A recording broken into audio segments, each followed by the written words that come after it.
আসসালামু আলাইকুম। আজকে আমি বানাবো মিষ্টি আলুর পিঠা। তো এই মিষ্টি আলুর পিঠা বানানোর জন্য প্রথমেই আমি কিছু মিষ্টি আলু সেদ্ধ করে মিষ্টি আলুগুলোকে এখন আমি ভালোভাবে মাখিয়ে নেব। এই মিষ্টি আলুগুলোকে মোর ফুপায় মগো দিয়ে গেছে খাইতে। তো ভাবলাম এগুলোকে শুধু শুধু নষ্ট করে লাভ কি, এগুলো দিয়ে একটু পিঠা বানানো যাক। এই যে মিষ্টি আলুগুলোকে মাখানো হয়ে গেছে। এখন এগুলোর মধ্যে দিব পরিমাণ মতো চালের গুঁড়ো 1 কাপ।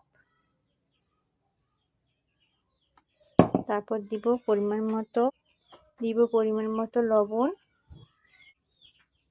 দিব পরিমাণ মতো চিনি। এবারে সবগুলোকে একসাথে মাখিয়ে নিব।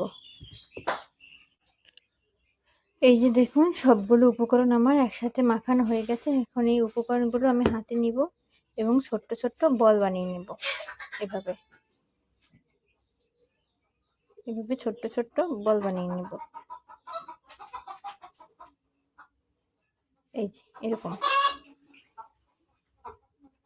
আমি আরেকটা বানিয়ে আপনাদের দেখিয়ে দিচ্ছি।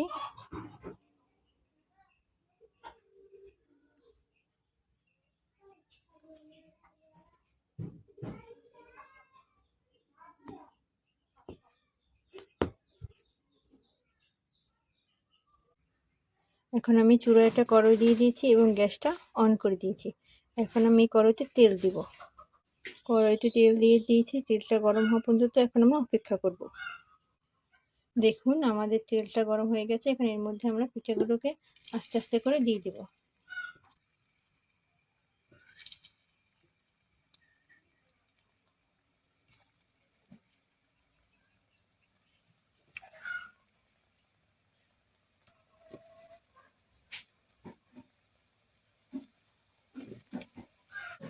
এখন আমরা পিঠাগুলো ভাজা পর্যন্ত অপেক্ষা করে দেখবো যে কি হয় আসলে। এই যে দেখেন আমার পিঠাগুলো ভাজা হয়ে গেছে। এখন আমি পিঠাগুলোকে উঠিয়ে নিব একদম।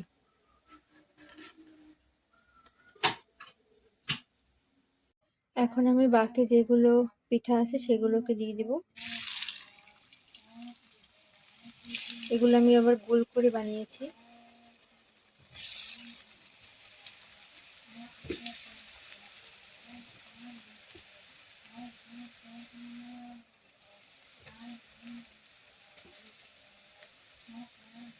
এগুলোকে আমি আগেগুলোর মতো ভেজে নিব।